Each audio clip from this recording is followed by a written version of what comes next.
Okay, my question is a two-part question. And the first part relates to the lack of democracy, or the apparent lack of democracy, in the way in which this Lisbon Treaty is being brought in. The second part relates to the lack of information presented to the electorate on the Lisbon Treaty. Okay, to deal with the what I perceive as a lack of democracy, which I would like to see explained if I were to consider voting yes, is, to begin with, in France and Holland, the people there voted against bringing in the constitution. Then what happened was, it was pretty much, it was changed into a treaty, pretty much. Bertie Ahern, I believe it was Bertie Ahern who said it was 90% of the document is the same, and that the constitutional elements have been removed, but the majority of the content is the same. Then it was brought in France and Holland, without a vote being put to the people. So I'd just like to hear some, a credible justification for this. It seems very strange to me. The best one I've heard so far from the yes side is that, people were only opposed to the idea of having the constitution. They weren't opposed to the other 90% of it, or whatever it was, the majority of the document, which seems strange. Why would you bother having any elections at all if you could predict them like that? If you can just say, oh well, we know what the people want.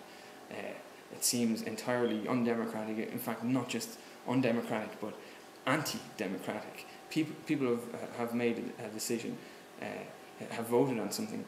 They didn't like it, so you change it a little bit, and therefore you don't need to vote on it. I can't understand the reasoning behind that. In fact, I think I probably do understand the reasoning. It's just a disregard for people's democratic rights. Okay, now for the second part of my question. What I'd like to see addressed is the lack of information being presented to the electorate. It seems very strange to me. We're being told this is an extremely important thing, and it'll be terrible if we vote no and all this kind of stuff.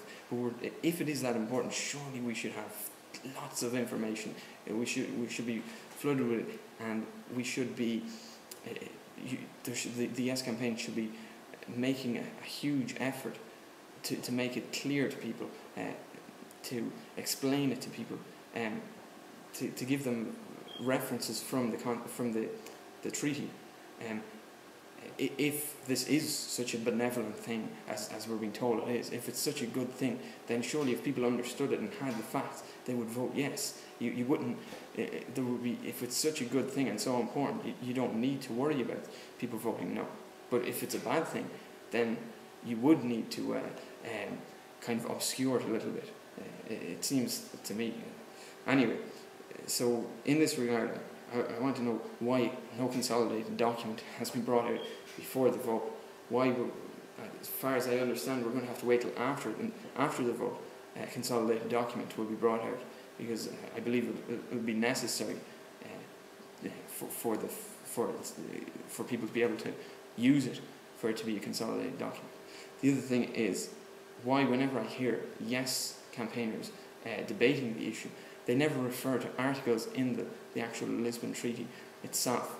They just say, it does this, it does that, whatever, blah, blah, blah. There's never, a rational examination of the contents of the treaty and an explanation then of those contents. It's just like, you're too dumb, you're too stupid, just accept it, vote yes. We know what's best for you. And to me, if this is meant to be a democratic thing that's going on here, why why would you take such an absurd approach? You know, come on. So to sum up my question, please, if you want me to vote yes, please explain those things to me.